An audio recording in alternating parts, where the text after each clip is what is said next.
नमस्कार दोस्तों, हमारा बिहार में आपका स्वागत है। आज है 16 अगस्त 2020 और 16 अगस्त 2020 से जितने भी करंट अफेयर्स के क्वेश्चन हैं जो राष्ट्रीय एवं अंतर्राष्ट्रीय स्तर के हैं उसको आज हम डिस्कस करेंगे। और दोस्तों, इस वीडियो का अगर आप पीडीएफ डाउनलोड करना चाहते हैं तो हमारे टेलीग्राम चैनल से डाउनलोड कर सकते हैं। टेलीग्राम एप्लीकेशन में सर्च कीजिए हमारा बिहार एचबी और चैनल को सब्सक्राइब कीजिए, वहाँ पे आपको सारे दिन का पीडीएफ मिल जाएगा। और दोस्तों, इस वीडियो के लास्ट में मैंने रिवीजन का 2 प्रश्न रखा है जिसका आंसर आप लोगों को कमेंट बॉक्स में देना है, तो वीडियो लास्ट तक जरूर देखिए। तो चलिए शुरू करते हैं। तो दोस्तों, आज का पहला प्रश्न है, हाल ही में किस भारतीय क्रिकेटर ने अंतर्राष्ट्रीय क्रिकेट से संन्यास की घोषणा की है? तो भारतीय क्रिकेट के 2 खिलाड़ी, ठीक है, महेंद्र सिंह धोनी और सुरेश रैना, इन दोनों ने संन्यास की घोषणा की है। सी ऑप्शन इसका सही हो गया। उपयुक्त दोनों इमेज में देख सकते हैं आप लोग, सुरेश रैना जी है, MS धोनी हो गए। और महेंद्र सिंह धोनी और सुरेश रैना ने अंतर्राष्ट्रीय क्रिकेट से संन्यास का ऐलान कर दिया है। अब चलिए इनके बारे में कुछ जान लेते हैं। तो MS धोनी, ठीक है, 23 दिसंबर 2004 को पहला वनडे बांग्लादेश के खिलाफ खेला था। 2 दिसंबर 2004 को पहला टेस्ट जो कि श्रीलंका के खिलाफ खेले थे MS धोनी। और 1 दिसंबर 2006 को पहला T20 खेले थे जो कि दक्षिण अफ्रीका के खिलाफ खेले थे। 2008 में ICC one day player of the year का अवार्ड जीते, राजीव गांधी खेल रत्न पुरस्कार, और 2009 में भारत के चौथे सर्वोच्च नागरिक सम्मान पद्मश्री पुरस्कार के साथ ही 2019 में विजडन के सर्वश्रेष्ठ ड्रीम टेस्ट 11 टीम में धोनी को कप्तान का दर्जा दिया गया। उसके बाद सन 2013 में इनकी कप्तानी में भारत पहली बार चैंपियंस ट्रॉफी का विजेता बना। धोनी दुनिया के पहले ऐसे कप्तान बन गए जिनके पास ICC के सभी कप हैं। इन्होंने 2014 में टेस्ट क्रिकेट को कप्तानी से अलविदा कर दिया, ठीक है, टेस्ट क्रिकेट छोड़ दिए। और 14 जुलाई 2018 को MS धोनी चौथे भारतीय क्रिकेटर और ODI क्रिकेटर बने, ठीक है, जिसने 10,000 रन पूरे किए, यानी 10,000 रन पूरा करने वाले दूसरे विकेट कीपर बने थे। और सुरेश रैना जो है दोस्तों 30 जुलाई 2005 को पहला वनडे श्रीलंका के खिलाफ खेले थे। 2010 में अपने टेस्ट करियर की शुरुआत भी श्रीलंका के खिलाफ से ही किए और पहला T20 1 दिसंबर 2006 को दक्षिण अफ्रीका के खिलाफ खेले।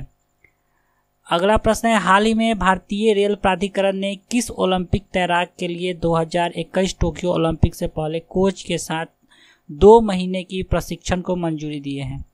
तो भारतीय खेल प्राधिकरण के द्वारा दिया गया है मंजूरी ये 3 खिलाड़ी के लिए, ठीक है, तीनों तैराक हैं।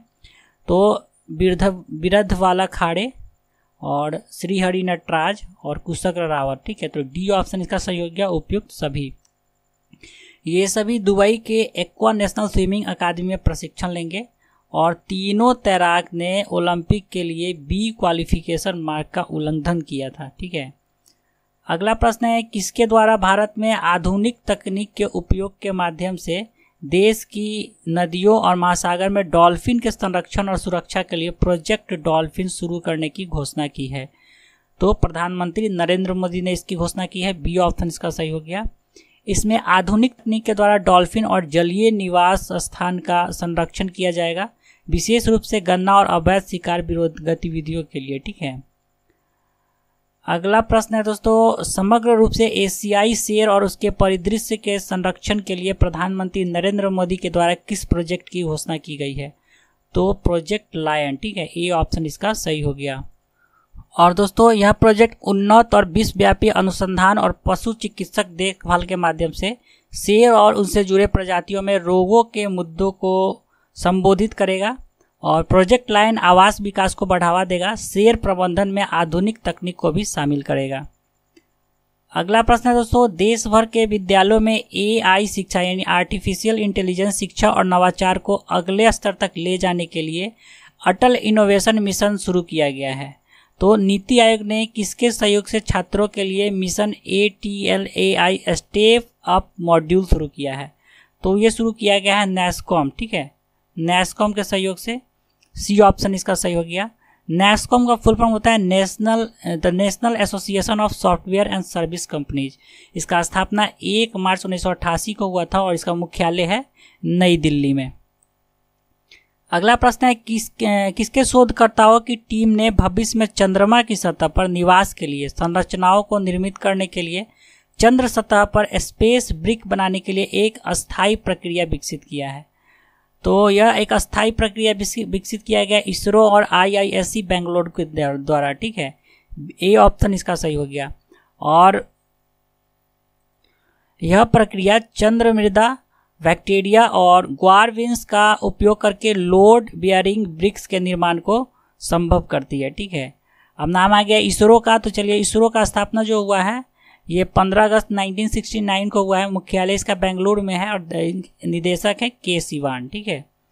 अगला प्रश्न है, हाल ही में स्वतंत्रता दिवस के अवसर पर कितने पुलिसकर्मियों को सम्मानित किया गया है? तो 926 पुलिसकर्मियों को सम्मानित किया गया है। ये ऑप्शन इसका सही हो गया। 915 पुलिसकर्मियों को पुलिस मेडल फॉर गैलेंट्री दिया गया है। 80 पुलिसकर्मियों को president police medal for distinct services दिया गया है और 631 पुलिसकर्मी को police medal for meritorious services दिया गया है। अगला प्रश्न है, उत्पाद विभाग के द्वारा विकसित स्वदेशी पोर्टल srijan-defense.gov.in को रक्षा मंत्री राजनाथ सिंह ने किस नाम से लॉन्च किया है, जो one stop shop online portal है और जो विक्रेताओं को स्वदेशीकरण के लिए सामान लेने की सुविधा प्रदान करेगा? तो दोस्तों इस पोर्टल को बोला गया है सृजन, ठीक है। सी ऑप्शन इसका सही हो गया। और यह उद्योग भागीदारी को रक्षा के क्षेत्र में आत्मनिर्भरता के लिए लक्ष्य में सक्रिय भूमिका निभाएगा। अगला प्रश्न है, हाल ही में स्वतंत्रता दिवस के अवसर पर किसे मरणोपरांत कीर्ति चक्र से सम्मानित किया गया है? तो कीर्ति चक्र से सम्मानित किए गए हैं अब्दुल रशीद कलास, ठीक है। बी ऑप्शन इसका सही हो गया। आप इमेज में देख सकते हैं, यही हैं अब्दुल रशीद कलास और इन्हें कीर्ति चक्र से सम्मानित किया गया है। राष्ट्रपति के द्वारा दोस्तों 84 वीरता पुरस्कार को मंजूरी दी गई है, जिसमें से 9 शौर्य चक्र भी शामिल हैं। अगला प्रश्न है, स्वतंत्रता दिवस के अवसर पर नरेंद्र मोदी सबसे अधिक बार लाल किला पर झंडा फहराने वाले गैर कांग्रेसी नेता बन गए हैं। तो नरेंद्र मोदी अभी तक कितने बार लाल किला पर झंडा फहरा चुके हैं? तो 7 बार, ठीक है। सी ऑप्शन इसका सही हो गया। 15 अगस्त 2020 को 74वां स्वतंत्रता दिवस मनाया गया है और आयोजन के दौरान नरेंद्र मोदी जी के द्वारा राष्ट्रीय डिजिटल स्वास्थ्य मिशन का शुरुआत किया गया है। इस आयोजन में दोस्तों गार्ड ऑफ ऑनर का कमान लेफ्टिनेंट कर्नल गौरव एस यवलगर ने संभाला है। अगला प्रश्न है, हाल ही में गो एयर का नया CEO किसे नियुक्त किया गया है? तो गो एयर का नया CEO नियुक्त किए गए हैं कौशिक खोना। ए ऑप्शन इसका सही हो गया। इमेज में देख सकते हैं, यही है कौशिक खोना। नेक्स्ट प्रश्न है दोस्तों, वर्ष 2021 के टोक्यो ओलंपिक के लिए भारतीय टीम के ऑफिशियल स्पॉन्सर्स कौन सी कंपनी बनी है? ठीक है, तो दोस्तों उनका नाम है INOX समूह, ठीक है। INOX का जो समूह का कंपनी है, यह स्पॉन्सरशिप करेगी भारतीय टीम का 2021 के टोक्यो ओलंपिक में। INOX समूह की INOX लेजर लिमिटेड भारतीय टीम के प्रचार का भी समर्थन करेगी और INOX लेजर लिमिटेड देश के एक मल्टीप्लेक्स की श्रृंखला का मालिक है और टोक्यो ओलंपिक का आयोजन 23 जुलाई से 8 अगस्त 2021 तक किया जाएगा। अगला प्रश्न है, हाल ही में शिक्षा मंत्रालय के द्वारा जारी केंद्रीय विश्वविद्यालयों की रैंकिंग में किस केंद्रीय विश्वविद्यालय को देश में पहला स्थान मिला है? तो दोस्तों जामिया मिलिया इस्लामिया विश्वविद्यालय को देश में प्रथम स्थान मिला है। सी ऑप्शन इसका सही हो गया। 90% स्कोर के साथ जामिया मिलिया इस्लामिया विश्वविद्यालय को देश में प्रथम स्थान मिला है। अरुणाचल प्रदेश के राजीव गांधी विश्वविद्यालय को 83% अंक के साथ दूसरा स्थान मिला है और जवाहरलाल नेहरू विश्वविद्यालय को 82% अंक के साथ देश में तीसरा स्थान मिला है। शिक्षण मंत्रालय ने 2019-20 के एक समझौते के अनुसार मापदंडों के आधार पर केंद्रीय विश्वविद्यालय का यह रैंकिंग निर्धारित किया है। अगला प्रश्न है, हाल ही में बांग्लादेश में भारत के अगले राजदूत किसे बनाया गया है? तो उनका नाम है विक्रम दोरीस्वामी। ये ऑप्शन इसका सही हो गया। इमेज में देख सकते हैं, यही है विक्रम दोरीस्वामी और 1992 बैच के IFS अधिकारी हैं विक्रम दोरीस्वामी। वर्तमान में अंतर्राष्ट्रीय संगठन और बैठकों के अतिरिक्त सचिव के पद पे हैं और विक्रम दोरीस्वामी जो है ये शिव गांगुली का स्थान लेंगे। अब दोस्तों नाम है बांग्लादेश का, तो चलिए इसके बारे में जान लेते हैं। तो देखिए ये है बांग्लादेश का फ्लैग। बांग्लादेश का राजधानी ढाका हो गया, मुद्रा टका हो गया, प्रधानमंत्री है शेख हसीना, राष्ट्रपति है अब्दुल्ला हमीद। 16 दिसंबर 1971 को पाकिस्तान से आज़ाद हुआ था बांग्लादेश। पाकिस्तान ने इसे देश की मान्यता 1972 में दिया। इसके साथ भारत की सबसे अधिक सीमा लगती है। त्रिपुरा राज्य भारत का जो है इसे 3 ओर से घिरा हुआ है। विश्व में सबसे ज़्यादा जूट और पटसन का उत्पादन बांग्लादेश करता है। बांग्लादेश की राजधानी ढाका जो है ये पद्मा नामक डेल्टा पे है। अगला प्रश्न है, हाल ही में अंतरिक्ष सहयोग पर भारत और किस देश के बीच समझौता हुआ है? तो अंतरिक्ष सहयोग पर भारत और नाइजीरिया के बीच समझौता हुआ है। बी ऑप्शन इसका सही हो गया। भारत और नाइजीरिया के बीच शांतिपूर्ण उद्देश्य के लिए बाहरी अंतरिक्ष की खोज और उपयोग में सहयोग के लिए समझौता हुआ है। इस समझौता ज्ञापन में भारत नाइजीरिया में अंतरिक्ष विज्ञान, ग्रहों की खोज, ग्राउंड स्टेशन, संयुक्त अंतरिक्ष अनुसंधान एवं विकास आदि के सहयोग के लिए परिकल्पना की गई है। अब दोस्तों नाम आया नाइजीरिया का, तो इसके बारे में जान देते हैं। तो देखिए ये है नाइजीरिया का फ्लैग। नाइजीरिया की राजधानी है अबूजा और नाइजीरिया का मुद्रा है नायरा। राष्ट्रपति है मुहम्मदू बुहारी। ठीक है। अगला प्रश्न है दोस्तों, हाल ही में किस देश ने लंबी दूरी के बैलिस्टिक हमलों के खिलाफ देश की उन्नत मिसाइल रक्षा प्रणाली का सफल परीक्षण किया है? तो दोस्तों ये किया है इजराइल ने। ठीक है, सी ऑप्शन इसका सही हो गया। और यह परीक्षण एरो 2 बहुस्तरीय प्रणाली का हिस्सा है, जिसे इजराइल ने गाजा और लेबनान से दागे गए शॉर्ट और मिड रेंज मिसाइल रॉकेट और ईरान की लंबी दूरी की मिसाइल से बचाव के लिए विकसित किया है। यह परीक्षण संयुक्त रूप से अमेरिका मिसाइल रक्षा एजेंसी के साथ आयोजित किया गया है। अब दोस्तों नाम है इजराइल का, तो चलिए इसके बारे में जानते हैं। तो देखिए यह है इजराइल का फ्लैग। इजराइल की राजधानी यरूशलेम है। राष्ट्रपति है रेवेन रिवलिन। प्रधानमंत्री है बेंजामिन नेतन्याहू। और इजराइल का मुद्रा हो गया इजरायली नई शेकल। इसकी स्थापना 28 मई 1948 को हुआ था। और इसका बंदरगाह भूमध्य सागर तथा लाल सागर दोनों में है। यरूशलेम 3 धर्मों का पवित्र स्थल है, ईसाई, मुस्लिम और यहूदी। ईसा मसीह का जन्म यरूशलेम के बेथलहम में हुआ था और तेल अवीव इसका प्रमुख शहर है।